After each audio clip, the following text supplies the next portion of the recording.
C'è un tempo per nascere e uno per morire.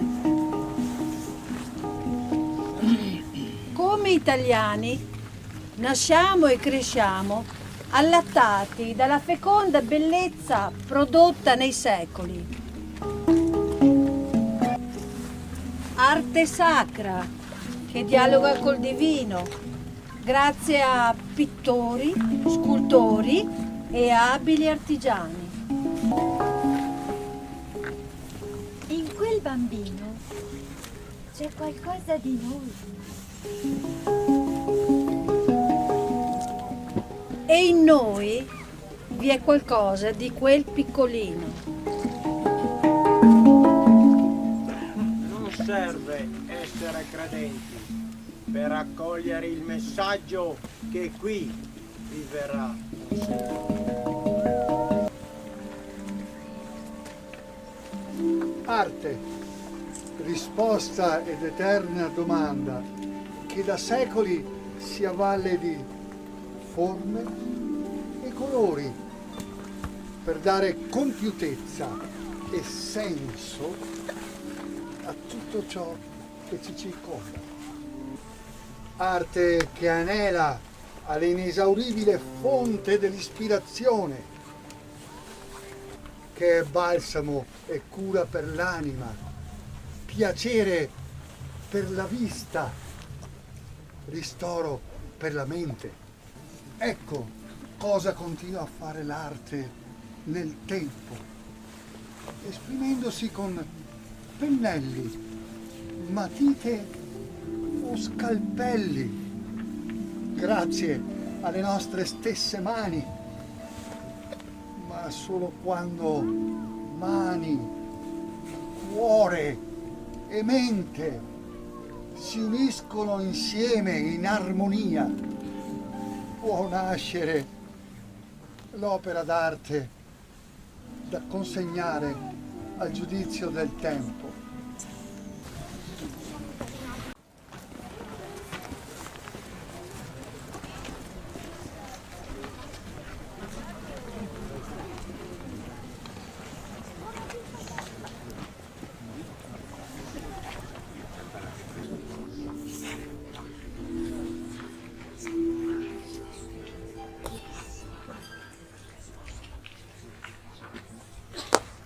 Solo ad una creatura viene offerto di sperimentare la compiutezza dell'intera esistenza, alla donna materna che custodisce l'arte del nascer nostro, isola d'infinita tenerezza che ispira artisti d'ogni epoca.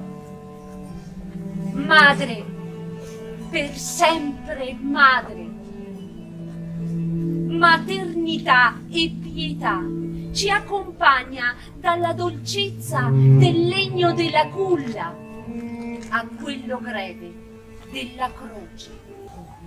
La grazia sia con te, donna rivestita di luce.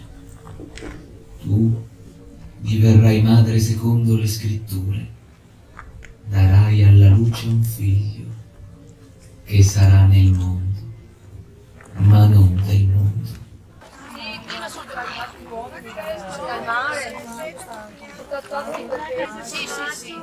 Guardate donne, guardate che roba!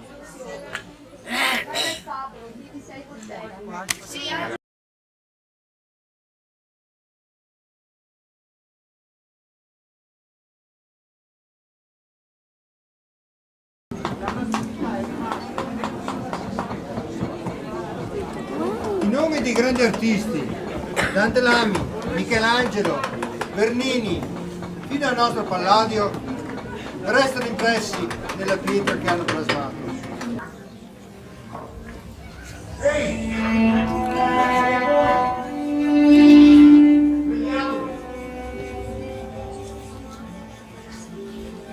Guardate! Lassù, il cielo! È un misterioso segno.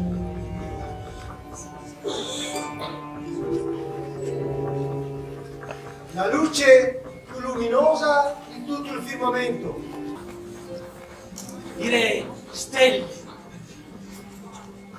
Oggi per noi significa parlare di uomini, resi brillanti dalla popolarità, da essere accostati alla luce stessa delle grandi stelle che scintillano in cielo. Ma non è questa la luce di cui vogliamo parlarvi qui. Niente a che vedere con riflettori, pettegolezzi o la vanità di questa terra. È una luce intima e pura che solo i semplici, come i pastori di 2000 anni fa, sanno cogliere nella nostra notte fonda.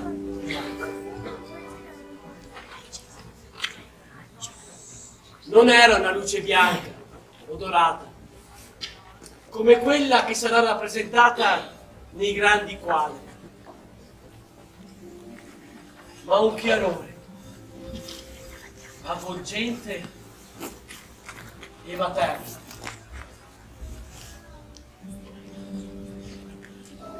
Guardate, una madre. Sono un bimbo appena nato.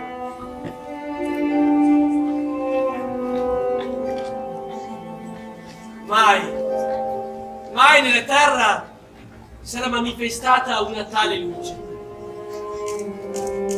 così diversa, così difficile da essere rappresentata dai colori dei grandi capolavori umani.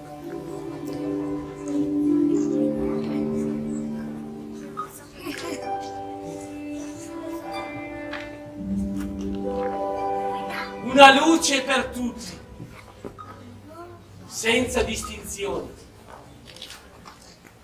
Luce di Levante o luce di Ponente, che guidò i passi dei saggi d'Oriente, migranti della conoscenza,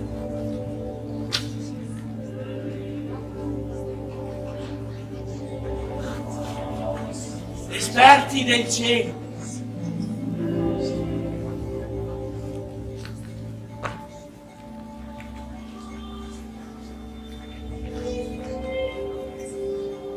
camminatori del pensiero.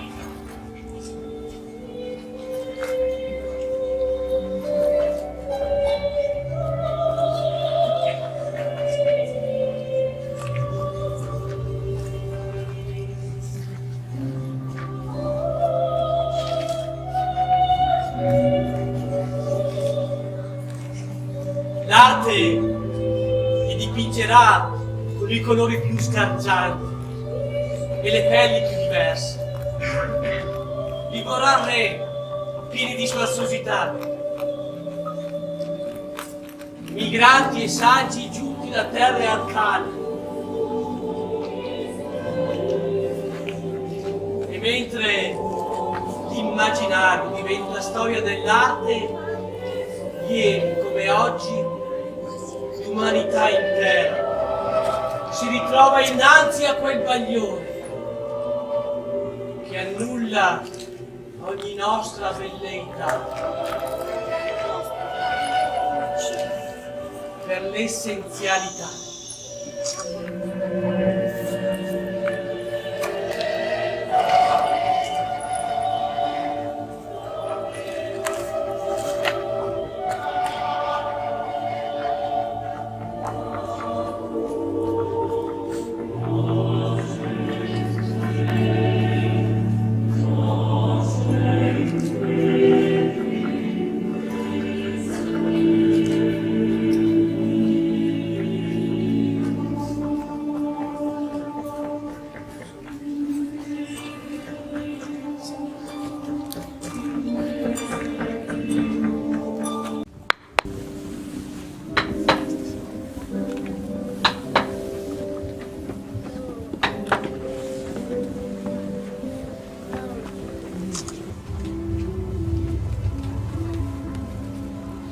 C'è una rinascenza che aggiunge maniera ai pigmenti.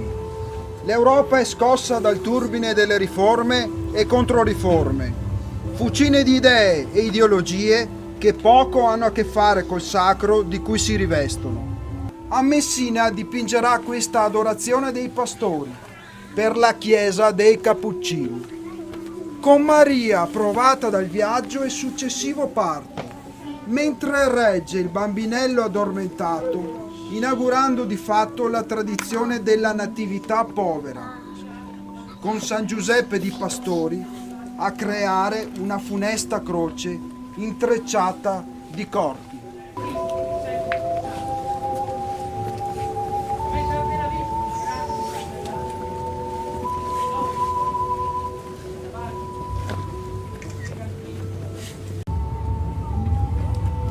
Due secoli dopo, il maestro Caravaggio, altra luce sulla natività.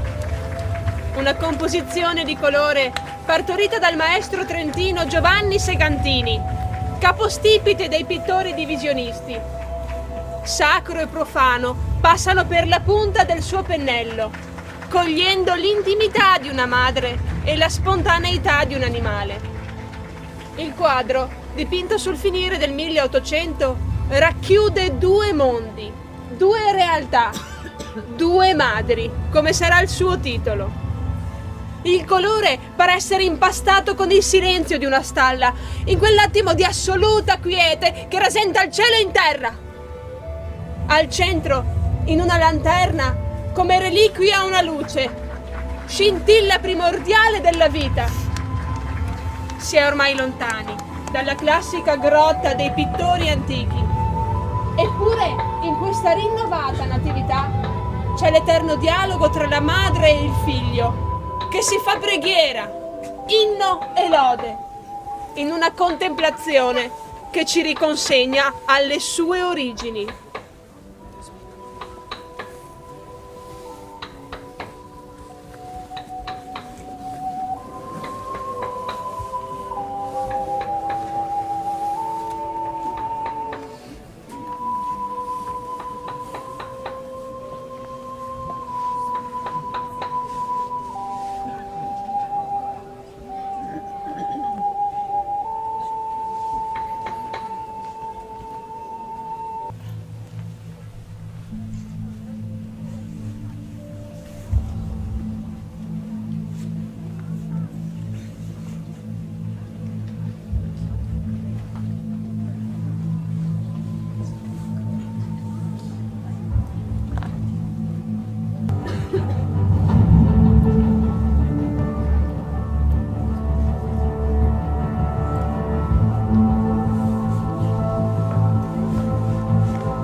Riconosciamo più che tutto porta in sé un principio di sacralità e in quel tutto è inclusa la bellezza da cui sgorga ogni sorgente di creatività.